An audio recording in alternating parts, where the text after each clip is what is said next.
22 janvier 2024. Abidjan est sous le choc. La Côte d'Ivoire vient de s'incliner 4-0 face à la Guinée équatoriale, à domicile, devant son public. C'est l'une des plus lourdes défaites de l'histoire des éléphants en Coupe d'Afrique. Les visages sont figés, les tribunes sont muettes. Les supporters n'y croient pas. Certains quittent le stade avant la fin du match. D'autres pleurent. Sur les réseaux, c'est l'humiliation totale. Les médias parlent déjà d'un fiasco historique. L'entraîneur est limogé dans la foulée. Dans tout le pays, on a honte, on se moque. On se pose une question. Comment un pays organisateur peut tomber aussi bas, aussi vite? Mais ce que personne ne savait à ce moment-là, c'est que ce même groupe, humilié et au fond du trou, allait écrire l'une des plus grandes épopées de l'histoire du football africain. Une histoire de rédemption, de courage, de miracle. Voici le sacre ivoirien. Voici ce qui s'est réellement passé à la CAN 2023.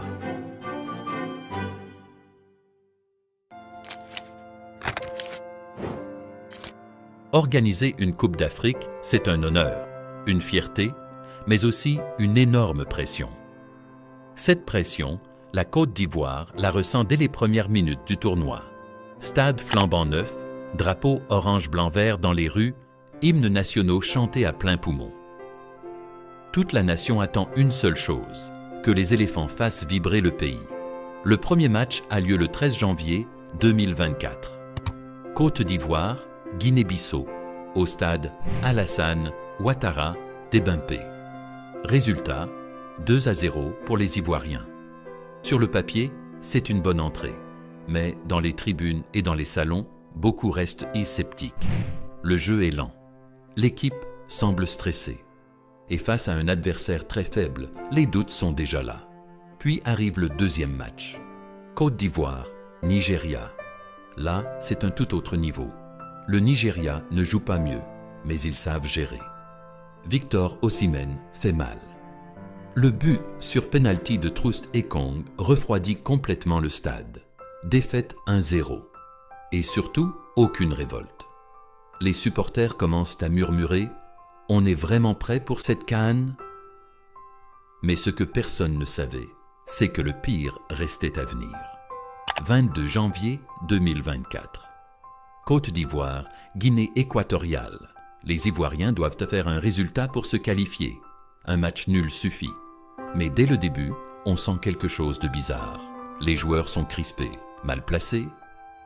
Les Équato-Guinéens, eux, jouent sans complexe, libérés, détendus. Et là, c'est la claque, la déroute, le cauchemar. Un but, 2, 3, puis 4. 4-0, à domicile, devant tout le continent. Les visages des joueurs sont vides. Le public quitte le stade en silence. Certains pleurent, d'autres n'en reviennent pas. Le joueur s'effondre. C'est un effondrement total, mental et collectif. Une humiliation que personne n'avait imaginée. Dans la nuit, l'ambiance est électrique. Les réseaux sociaux explosent. Les mèmes, les critiques, les insultes. Le sélectionneur Jean-Louis Gasset est viré dans la foulée. Et dans tout le pays, une question tourne en boucle. Comment peut-on s'effondrer de cette façon? Chez nous, la CAN semblait déjà terminée. Pour tout le monde, c'était fini. Mais l'histoire, elle, n'a que commencé.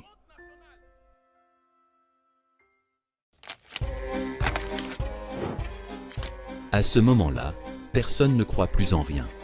Le pays est abattu. Les joueurs sont critiqués, moqués, abandonnés. La presse parle d'un désastre national. Certains réclament même qu'on annule l'organisation de la CAN. Mais dans le silence, quelque chose d'invisible est en train de se jouer. Car même après cette défaite humiliante, la Côte d'Ivoire n'est pas encore officiellement éliminée. Grâce au système des meilleurs troisièmes, il reste une infime chance. Une chance que personne n'ose vraiment regarder en face. Mais elle est là, réelle, fragile. Une toute petite lumière au bout du tunnel. Il faut que certains résultats tournent en faveur des éléphants. Le pays tout entier retient son souffle. Ce ne sont même pas les Ivoiriens qui jouent, mais c'est comme si la nation vivait un match à distance, minute par minute. Le Ghana fait match nul. La Zambie est battue par le Maroc. Et puis, miracle, la Côte d'Ivoire est repêchée. Troisième du groupe A avec seulement 3 points et une différence de but négative. Mais c'est suffisant pour passer. Incroyable, inespéré, irréel. Dans les rues, on entend des klaxons, des cris, des chants. On est encore là. Le peuple recommence à y croire, un tout petit peu, comme une braise qui refuse de s'éteindre. Dans le vestiaire, c'est le choc. L'équipe est encore là. Ils ont une seconde chance. Mais cette fois, plus rien ne sera comme avant. Jean-Louis Gasset a été remercié. C'est son adjoint, Emerse Faé, un ancien international ivoirien qui prend la relève. Discret, calme, intelligent. Il n'est pas là pour les caméras. Il est là pour une mission. Redonner une âme à ce groupe. Pas de miracle tactique, pas de discours hollywoodien, juste un retour aux bases. Vous avez une deuxième chance, ne la gâchez pas. Emerse Faé change le ton. Il recentre les joueurs, ramène de la solidarité. Fini les égos, les clans, les tensions. Il installe la vérité dans les regards, la responsabilité dans les cœurs. Et c'est là que tout change. Mentalement, collectivement, spirituellement. La Côte d'Ivoire est toujours en vie. Et désormais, elle a quelque chose que les autres n'ont. Rien à perdre. Et c'est parfois là que commencent les plus belles histoires.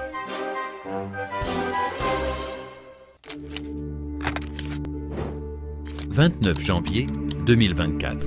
Stade Charles-Konin-Banny de Yamoussoukro. 8e de finale. Côte d'Ivoire, Sénégal. Un duel fratricide, une opposition cruelle. D'un côté, la Côte d'Ivoire, miraculée, moquée, dos au mur. De l'autre, le Sénégal, champion d'Afrique en titre, sûr de sa force, invaincu en phase de groupe. Dans les pronostics, il n'y a pas photo. Tout le monde voit les lions de la Teranga passer. Même certains Ivoiriens se disent « On ira jusqu'où on peut, c'est déjà bien d'être là ».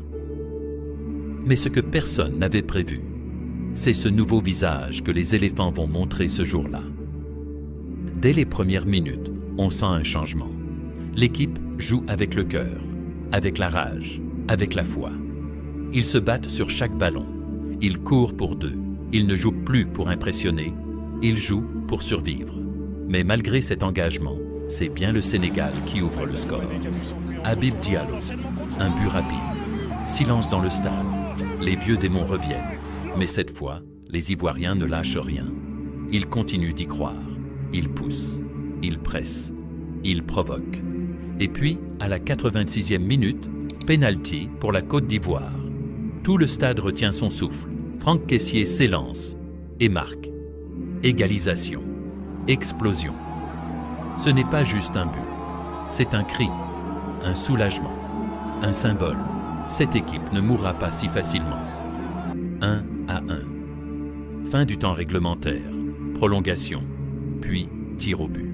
C'est là que tout bascule. Le Sénégal flanche. La Côte d'Ivoire ne tremble pas. Et au bout de la nuit, ce sont les éléphants qui s'imposent. Kessié qui s'élance. Kessié face à Mendy. Et Kessié, Franck Kessié qui élimine le Sénégal. Les champions d'Afrique éliminés de la CAN par une équipe miraculée de la Côte d'Ivoire qualifiée. Ils viennent d'éliminer les champions d'Afrique. Le miracle prend forme. L'Afrique est bouche bée. Le peuple ivoirien, lui, est en larmes. De honte, on passe à l'espoir. De la chute à la remontée. C'est le déclic. Ce soir-là, la Côte d'Ivoire ne gagne pas juste un match. Elle retrouve son âme. Elle se redresse. Elle renaît.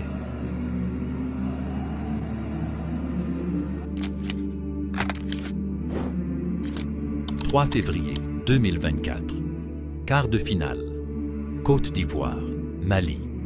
Un choc régional. Un match sous tension. Les Aigles du Mali, impressionnants depuis le début de la compétition, sont favoris.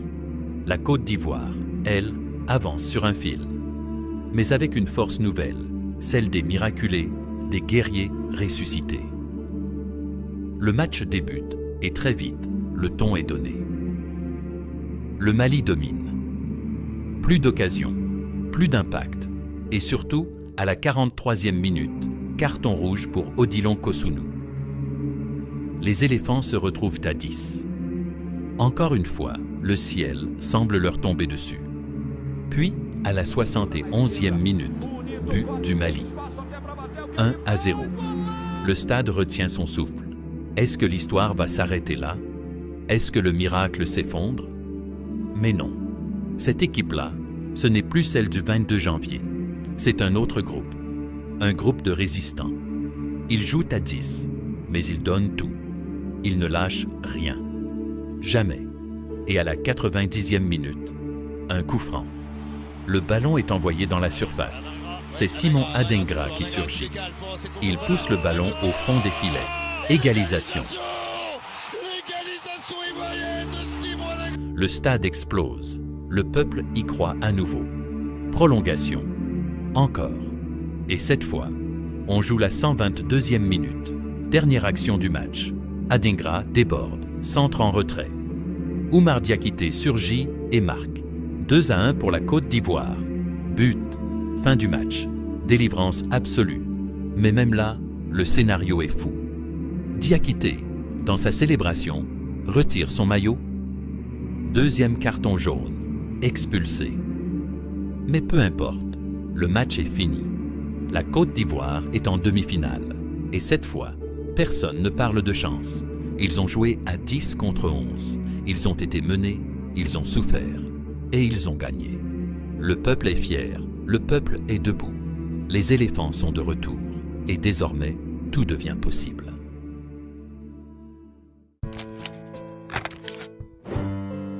« 7 février 2024, Stade olympique, Alassane, Ouattara, Débempé. Côte d'Ivoire, RDC, demi-finale de la CAN. Le public est en fusion. L'espoir est revenu. Et cette fois, les éléphants abordent le match avec calme, lucidité et une force intérieure impressionnante. La RDC, ce n'est pas une petite équipe. C'est solide, rapide, agressif dans les duels. Mais la Côte d'Ivoire a changé. Elle joue maintenant avec le cœur, la foi et la rage de prouver qu'elle mérite ce destin. Et surtout, elle a retrouvé son buteur, Sébastien Haller. Absent une bonne partie du tournoi à cause d'une blessure, il revient pile au moment où le pays a besoin de lui. Le match est tendu, très tactique, peu d'occasions nettes des deux côtés. Mais à la 65e minute, Max Alain Gradel centre. Et Haller dévie le ballon du bout du pied. Un geste subtil, inattendu. But. Côte d'Ivoire 1, RDC 0. Le stade explose, les tribunes tremblent. Sébastien Haller vient de délivrer tout un peuple. Il ne célèbre même pas comme les autres. Il reste calme, comme s'il savait que ce moment allait arriver. Le reste du match, de la gestion, de la rigueur.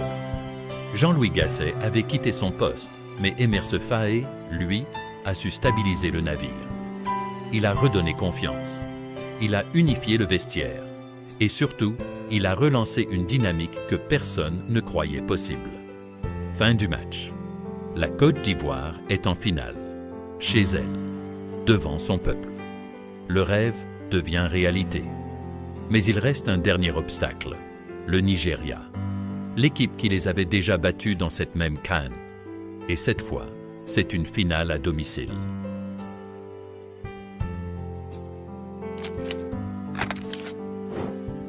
« 11 février 2024, Stade olympique, Alassane, Ouattara, Débempé. 90 000 spectateurs, une marée orange. L'ambiance est électrique. La Côte d'Ivoire joue chez elle. Et ce soir, c'est bien plus qu'un match. C'est une revanche, une mission, un combat pour l'histoire. Car en face, il y a le Nigeria. Cette même équipe qui les a battus 1-0 en phase de poule. Ce Nigeria sûr de lui, bien organisé, qui rêve lui aussi de soulever ce trophée. Mais cette fois, la Côte d'Ivoire est différente. Elle a connu l'humiliation. Elle a vécu la peur. Elle a entendu les critiques, les moqueries, les « c'est fini pour eux ». Et elle a tout retourné. À ce moment précis, Les Ivoiriens ne jouent pas à 11, ils jouent à des millions. Le match débute. Le Nigeria ouvre le score à la 38e minute. But de Troust Ekong. Silence dans le stade. Mais pas d'effondrement. Pas cette fois. Les éléphants relèvent la tête. Ils regardent vers l'avant. Deuxième mi-temps. 63e minute, Franck Kessié égalise. Explosion dans les gradins. 1-1. Le rêve continue. Puis vient ce moment magique. À la 81e minute, Sébastien Haller, encore lui. Un centre de Simon, une déviation subtile. But. 2-1 pour la Côte d'Ivoire. Le stade devient volcan. Les larmes coulent. Les chants s'élèvent. L'histoire est en train de s'écrire. Et cette fois, rien ni personne ne pourra les arrêter. Coup de sifflet final. La Côte d'Ivoire est championne d'Afrique. Une troisième étoile, à domicile. Après 1992, après 2015, 2023 entre dans la légende. Mais plus que le trophée, c'est le parcours qui restera dans les mémoires. Ce parcours fou, inespéré, tragique, puis glorieux. Une histoire que personne n'aurait pu écrire, sauf les Ivoiriens eux-mêmes.